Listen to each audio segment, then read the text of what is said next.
same kind of theme that we just talked about as far as sacrifice. That's something that you can see in the work of Paul. That's something that you're going to see throughout this chapter, not only in his travels and the teaching that is being done, just the amount of work from going from place to place and teaching, but the other letters that he's writing at the same time while he's making these exhortations and encouraging those.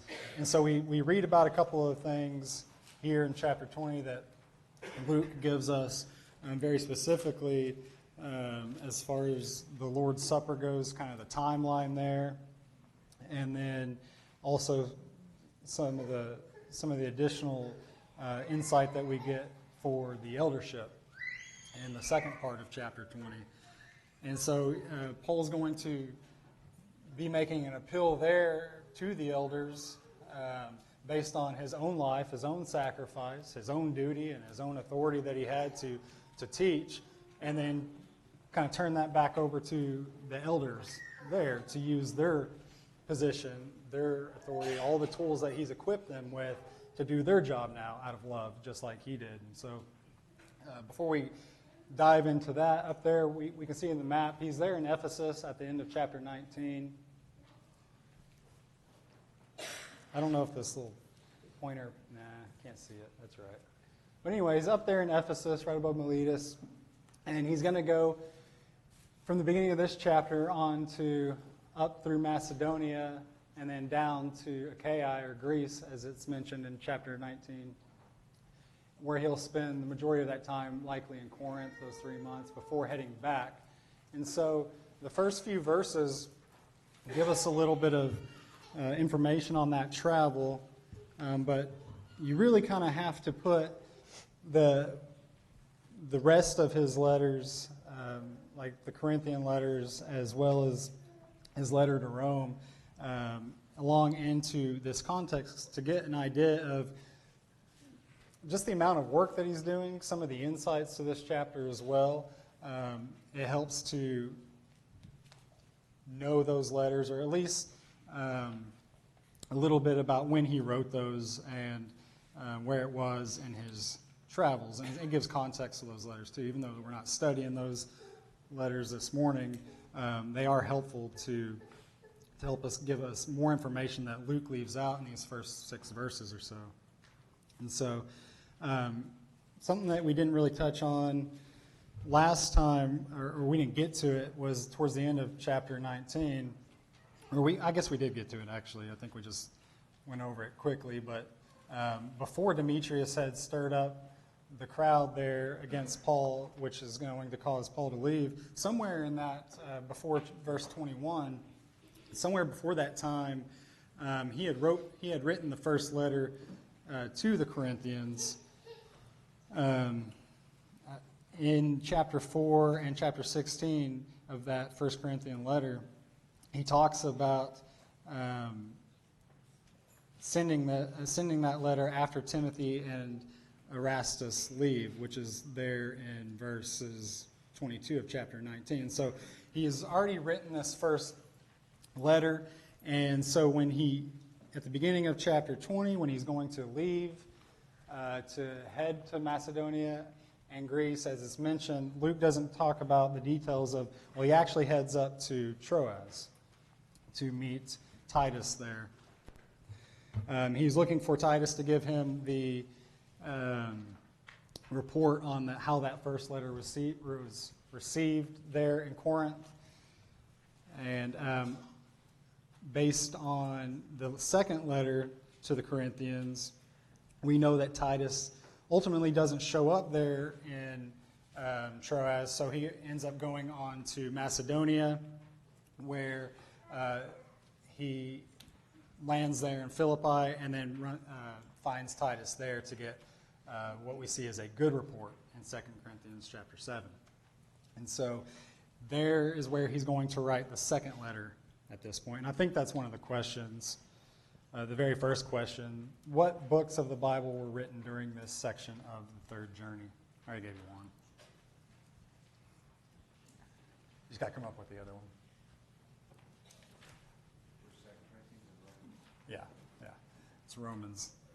So yeah, he wrote that first letter, and now he's written that second letter to the Corinthians, and then when he eventually makes his way down to Greece, he's going to write that Roman letter from Corinth. All right, so what was something that Paul was doing as he traveled and taught in these areas, Philippi, Thessalonica, Berea? What's he doing as he's traveling through there? That's a broad question, I guess. Okay, yeah. Encouraging the disciples. He's also taking up a collection, right, for the needy saints to take back to Jerusalem.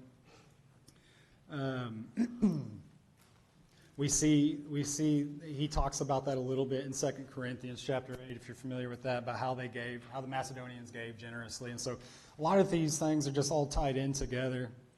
And so as he makes his way to Greece, that's actually a promise he had already made to the Corinthians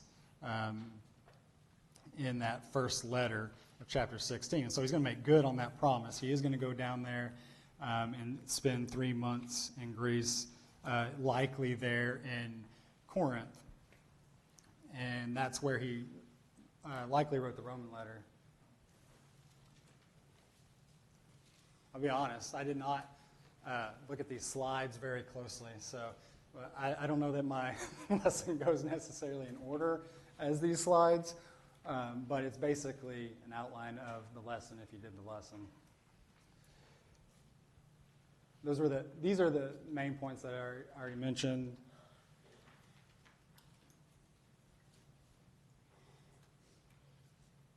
You mentioned that broad question about what he did with them. I think it's important too to see and show that Paul worshipped with the brethren there. I think that's important for us to know and to see that and to be encouraged by that. Worshiping together is very important. He practiced that and shares that in these messages and in this text here. A reminder of Paul going and worshiping with these brethren. Right. Yeah, he spent a lot of time there with them. We see, I think there's a very specific reason why Luke talks about verse 7 there, about them meeting on the first day of the week, when he had already spent, I'm probably jumping ahead of myself, but they're going to spend several days in Troas, but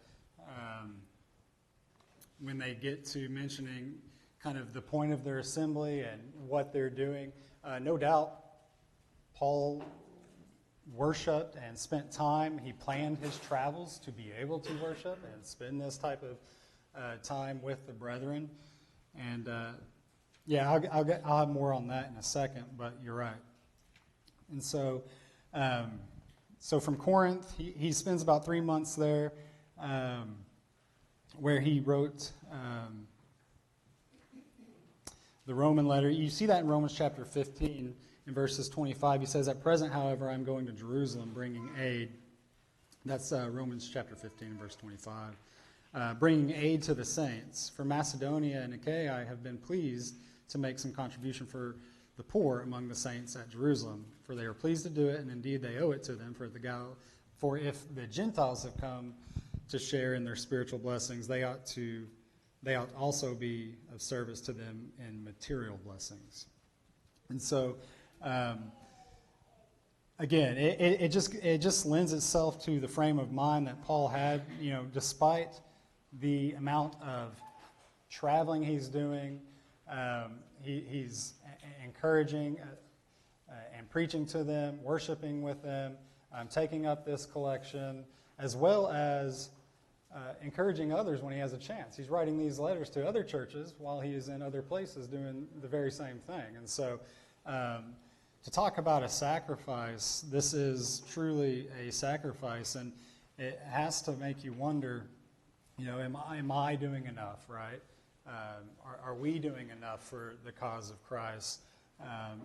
We certainly see that Paul was giving it his all as well. And we see in verses 4, there's a few others that are traveling with him that'll go ahead of him. I think there's a question on this. Who and why are these people traveling with him?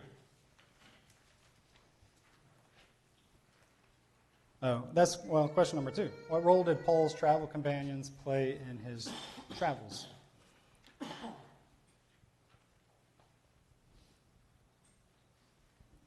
were taking those funds back. Was one of the reasons those companions were coming back to Jerusalem. Yeah, exactly. Did anybody look up who these individuals were or where else they are mentioned by chance?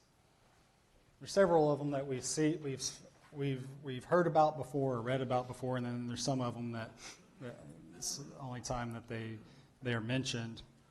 But he'd be familiar with these individuals. In fact, when he wrote the letter to the Corinthians, he himself was actually unsure if he would even go with them. In 1 Corinthians chapter 16, he says in verse 3, and when I arrive, speaking to the church there in Corinth, I will send those whom you accredited by letter to carry your gift to Jerusalem. If it seems advisable that I should go also, they will accompany me. And so it seems like initially he was not sure if they would be, he would be accompanying them as well. And so I don't really like to say their names because I can't pronounce them correctly probably, but I'll just say them how I say them in my head. But Sopater, I don't know. Possibly another abbreviation of the individual in Romans chapter 16, verse 21. Just an assumption, I think. I don't know that you could be certain there, but there it's mentioned as, Saucy-pater. That's the way I say it in my head. That's almost certain to be wrong. But maybe an abbreviation of that name. Aristarchus, we just read about him, seized in Ephesus in verse 19. He actually is one who went with Paul to Rome, and was also with him when he wrote the Colossian letter from Rome. I think the other ones, Tychicus or Trophimus, both of those individuals are mentioned in other letters like 2 Timothy, Ephesians, Colossians, Titus. So these would be names that will be familiar in other letters. And if you're like me, for some reason, I have to know who individuals are when I read a name. It just helps me connect dots. And so there's just a lot of connections here between these individuals as well as other letters. And so eventually they go ahead of Paul to Troas, and then he's going to rejoin. Paul rejoins with Luke in Philippi as Paul goes through Macedonia. We see the language there changing to us. In verse 5, he says, they went on ahead and were waiting for us at Troas, but we sailed away from Philippi after the days of unleavened bread. Okay.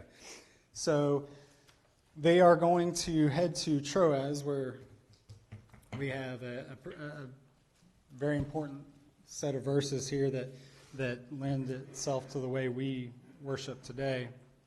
And so he stayed in Philippi for at least 7 days. I think that's important as well. We see, he stayed until the days of unleavened bread, which is the Passover and the 7 days that would be after it. And so I think there is some significance to that, like we just discussed. Like he is there making plans to travel. He's staying long enough to worship with them.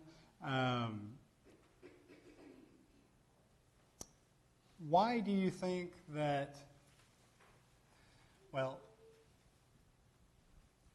let me rephrase that. I think that there is some significance in the fact that there have been other opportunities to mention the partaking of the first day of the week. Just the week before, he was going to be with the brethren. But Luke specifies here in Troas the partaking of the Lord's Supper on the first day of the week. And so it may be my assumption, but the aside from the points that the author points out in the book, I think there's some significance to mentioning the first day of the week here due to the miracle that was performed, Paul partaking in that, which would be confirming the word that he both preached there and the acts of worship that they're doing there. It may be that this was the opportunity for Luke to mention and specify that day because of the miracle that was performed. But again, that could be my conjecture. That alone does not, I guess, give its only significance to these verses here. There's other things about being on the first day of the week. Yep. His very actions indicate an importance about that day. Back in chapter 16, verse 11, he sailed the same route and said it took 2 days. And so if everything goes smoothly, leaving on a Thursday, you're backtracking from verse 7, he's going to get there in time to worship with them on the first day of the week, but he winds up there on a Monday because it takes 5 days. And so then when he gets there, he waits until the first day of the week. And I think the fact that he left in time to get there, that unforeseen actions kept him from getting there, or instances kept him from getting there. And then when he got there, he waited until the day to come, and specifically said his plan was to depart the next day, and that's what he did. That alone shows significantly that there was importance on the first day of the week, that the great apostle Paul was going to go and be with the saints and partake the Lord's Supper and worship that day. And like you said, it didn't say that they took on, Friday or Saturday or what. It said the first day of the week, that's when they did it. And so it's evident that that's when they did it. Yeah. I agree. You said, it initially took 2 days the first time around, 5 days. There must have been, like you said, some unforeseen, possibly weather. They're traveling by, ship, port to port. It's not like they had passenger ships, but cargo ships that they rode on at that time. So you definitely get the sense from the context that there's a planning aspect of everything that Paul's doing, especially when it comes to worship and something that's as important as meeting on the first day of the week. And so I think that has something to say for us when we travel as well. All of us have the convenience of making travel very easy by driving or flying. So planning for where we attend services shouldn't be an issue, but it seems like for the majority of the people that I know that are not Christians but do attend their church, they will never make any kind of plans when you're traveling because that's vacation. But there is no mention of vacation from the Lord anywhere. So that's our whole purpose and dedication. On top of that, if you are spiritually minded, there's nothing better than to get to meet and be encouraged by other Christians in other places that are trying to do the same work that you're doing. And I think that's a large part of why these churches are encouraged by Paul as well, is to see the efforts that are coming forth and to do and to teach and to learn from him, just to see somebody fighting the same battle as you as well. So, all right. Oh, yes. He's fighting adversity the whole time there. You look at when he left Philippi and then to Thessalonica and Berea, and then down into Achaia, and so there was a plot against him from the Jews, and they've been, working against him this whole journey through, and he's sort of one step ahead of them every place that he's going. So not only is he planning but that didn't prevent him from going through and spreading the gospel, going back and exhorting the saints, seeing that they had the things that they needed to carry on once he left and moved on to other places, able-bodied men were there to teach and continue to spread the word. Yeah. A part of his appeal to the elders, and later in this chapter, will be that, I did this work through tears and plots from the Jews. Not to mention, he's almost been on the brink of death already. He's already been stoned and dragged out of the city, left for dead. So I don't think that any of us have ever been stoned. And so we certainly haven't suffered to that extent. Scott? Was been said before that your true heart can be seen when nobody's looking. And oftentimes I think that's kind of what people plan when they go on vacation, they think nobody's looking, I mean, they don't plan to go places or plan their vacation around their worship service, and oftentimes you'll find that the biggest highlight of your great vacation was the people you met, the lessons you heard while you were away. Yeah. And it can also sometimes be the most low point, when you see other congregations and so on. Because you're there, and you're hopefully you're uplifting them, and they should be uplifting you. I mean, when we see visitors here, they don't have to stop. They should. They're supposed to, but they don't have to, and it should be an encouragement to us to see others take time out of their vacations to serve the Lord and put Him first. Yeah, there's an aspect of that of comparing yourself, when nobody's going to know, that's kind of comparing yourself to others. And when, I can't even remember, I think it was Luke 16 or 18, when he's praying and he's comparing himself to sinful men rather than other examples, spiritual men there. And so you're right. You never know too. I've missed Sunday the last couple of weeks and visited a couple of other churches when traveling for soccer. Not around here, out of town. But I heard lessons that I've heard before, and while they've been taught in truth, certainly, now I got a different aspect from somebody that has a different background. Not that it's open to interpretation, but they're making different points that are true as well, right? So there's always another opportunity to learn. And Paul pleads to the elders on that basis as well. He talks about building them up. He's given them everything and equipped them with everything they need. Now he commends them to God that they may continue to be built up. There's still always this continual learning aspect, and that goes along with when we travel. We should have a desire to continue to learn, to encourage, and lift up one another. I think that goes, for when we're at home too, and our kids are involved in activities, whether it's sports or stock shows, when we fill in the blank, it's, sporting events, stock shows, they are occurring more and more on Sundays and Wednesdays. It can be real easy for us to justify in our minds, we'll just, we'll run over here and do this activity real quick, we'll make it till 11 o'clock, have communion and stuff, but even when we're in town or away from town, that gives a huge example to what our kids are looking at us, trying to justify activities over spiritual things, and we need to teach them, we want to go and worship God over these things. And I will set an example to our peers, you're heavily involved in this activity. Those people will notice that you're gone too, and they'll wonder why. That can give you that opportunity to tell them why you're not there and what's more important to you.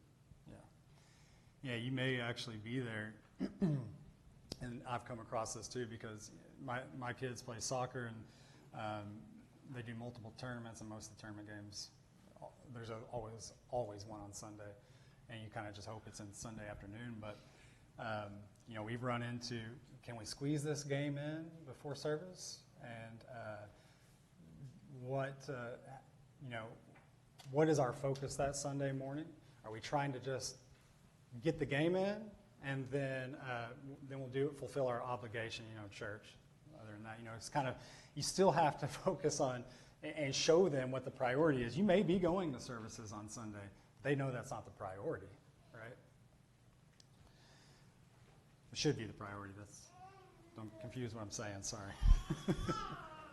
All right, so they meet for this purpose. Going back to the text. 1 Corinthians chapter 11, verse 20, he talks about how they had met. In verse 20 says, when you come together, it is not the Lord's Supper that you eat, for in eating, each one goes ahead with his own meal. And so the church there had been going about this wrong and partaking in, turning it into a meal, a common meal, instead of for this purpose of partaking of the Lord's Supper. And so there's a little bit of a nuance in this passage if you're not careful, because he talks about breaking the bread later on in these verses, but has a different meaning there. And so I'm jumping ahead a little bit, but this verse is going to shed light on how we are to observe and how often we are to observe the Lord's Supper.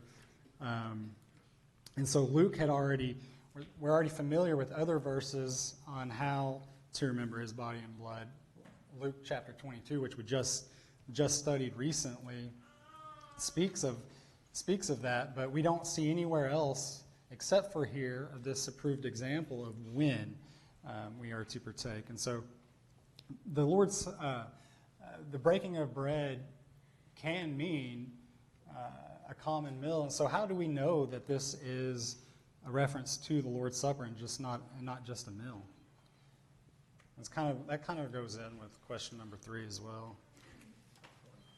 Context. And 4. Context. As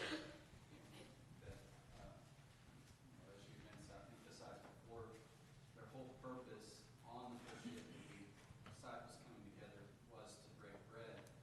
And from what you quoted in 1 Corinthians 11, Paul's whole argument there is that they're observing a common meal. You have your own houses to be in. You don't come together to break bread in that way. You come together.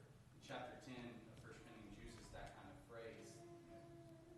We break bread. We come together to take the Lord's Supper. And so it could not have been in verse 7 them partaking of a common meal.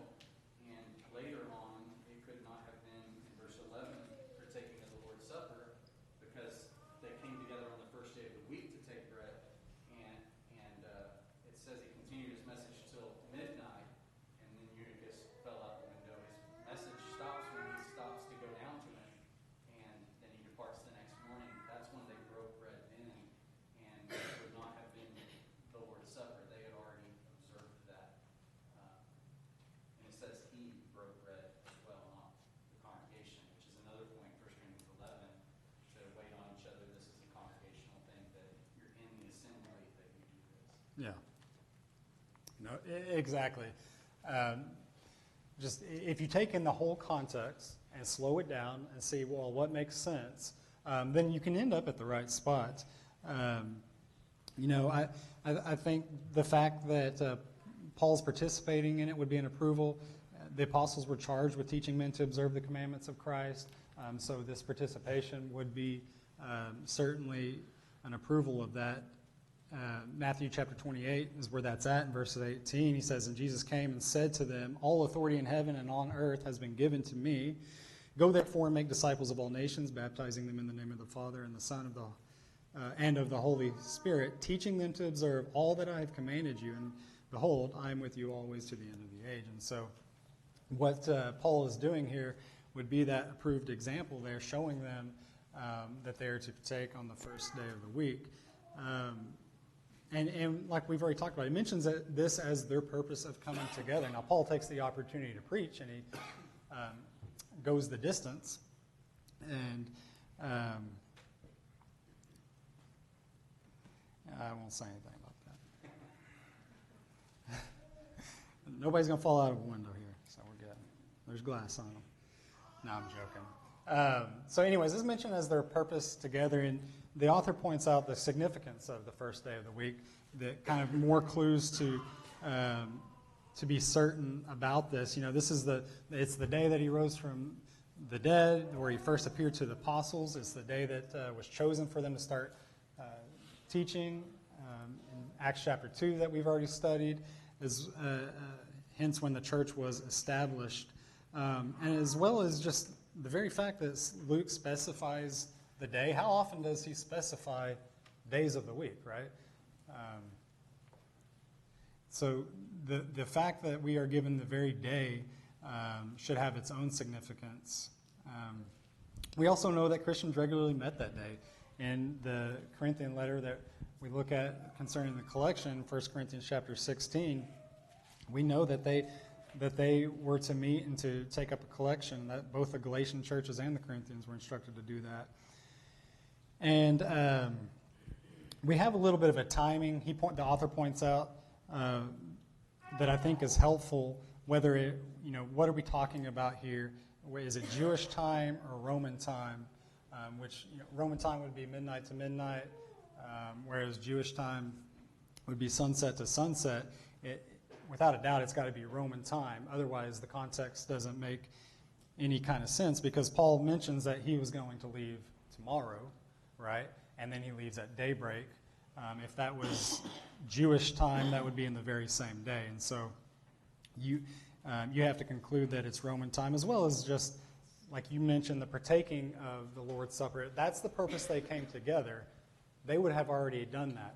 By the time that Eutychus falls out the window and he brings him back to life, we're past midnight at that point. We see that he breaks bread and eats of it. That can't be anything other than sustaining the body for the trip he's about to go on as well. Trying to decide if we got time to keep on going on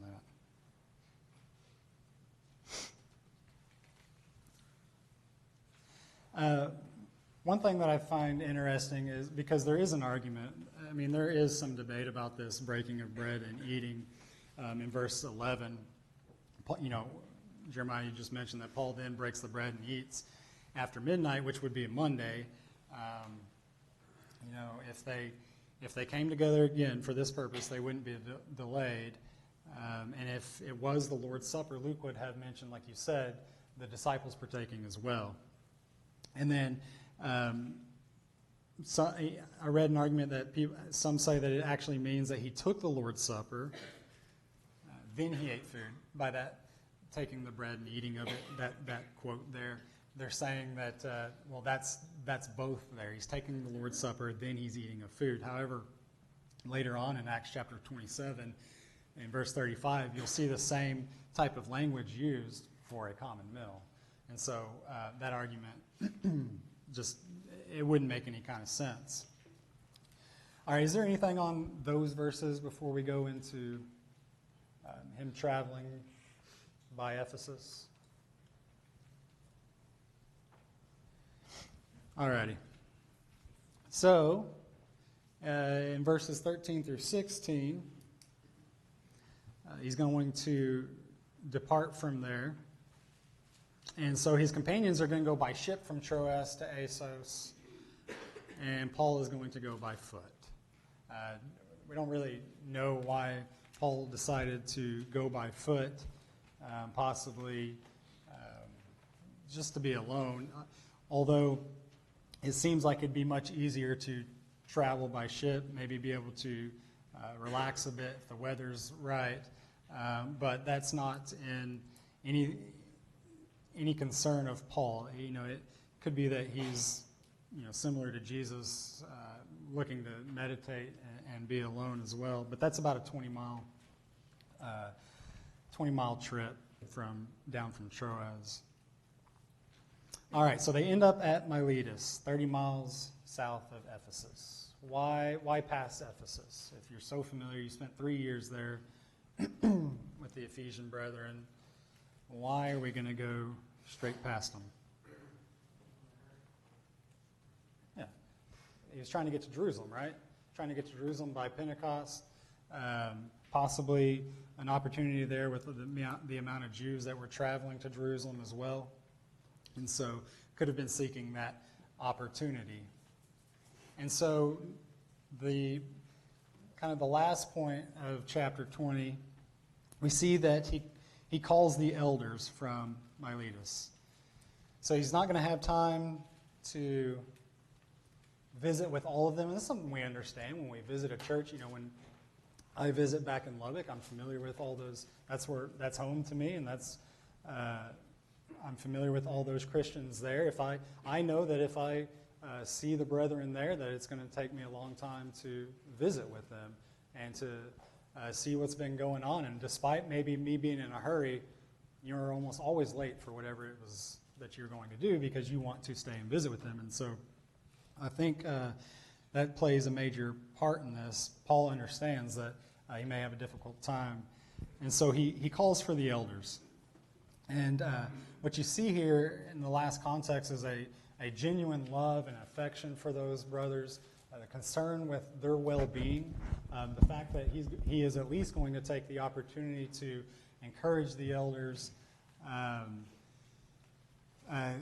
continues to show his love for them. And so,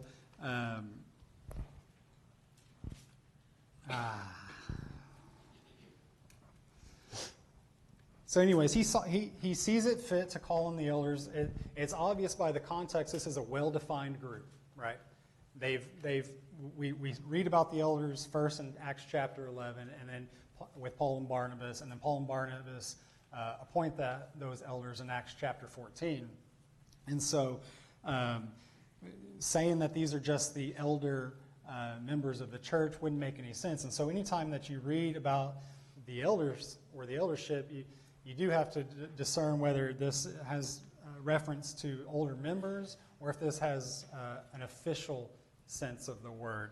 And at this point, you can definitely conclude that it is the official sense of the word, the office of the eldership. And so what he's going to do is he's going to appeal to them based on what they know of his character, what he's done so far. He tells them, I didn't shrink from declaring the whole counsel of God, right?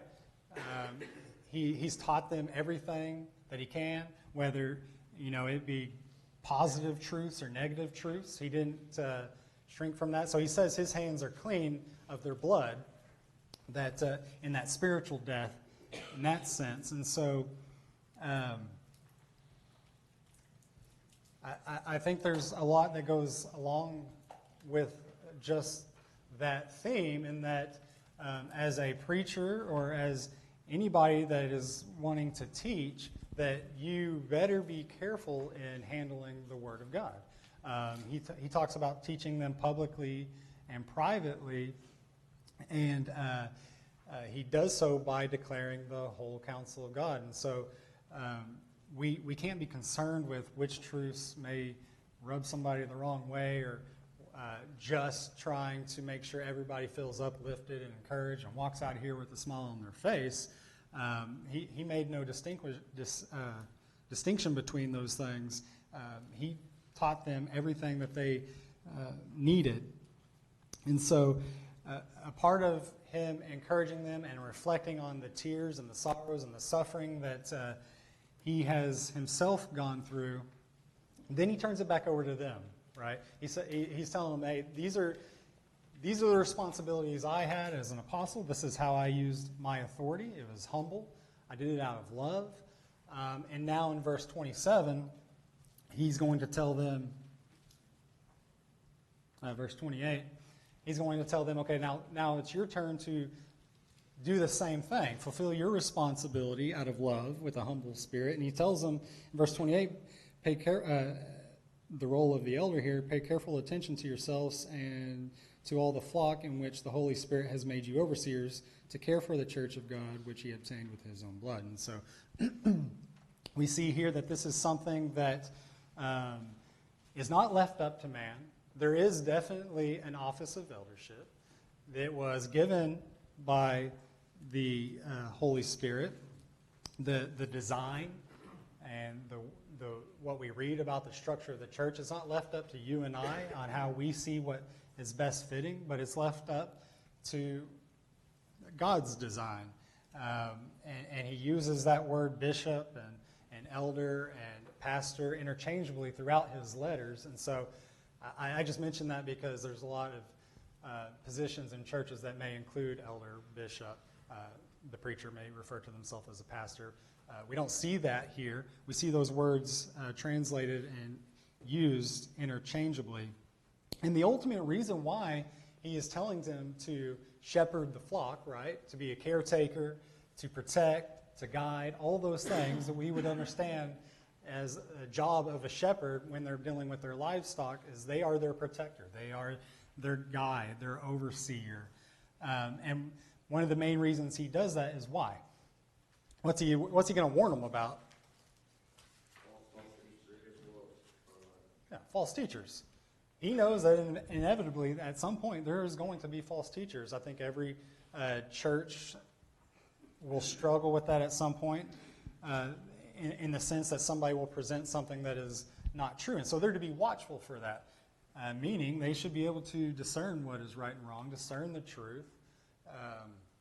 And it also makes it significant that we ought to know the truth as well, that doctrine does matter. Otherwise, there'd be no need for this warning, right?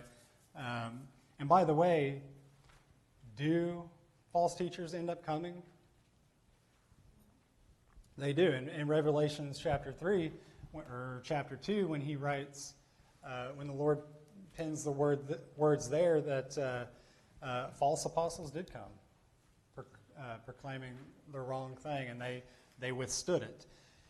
And so he leaves them with all these tools and tells them to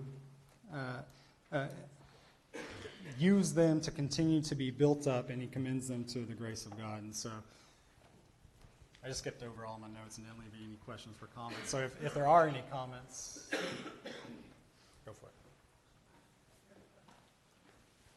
All right. Well, that's all I had, and I appreciate it.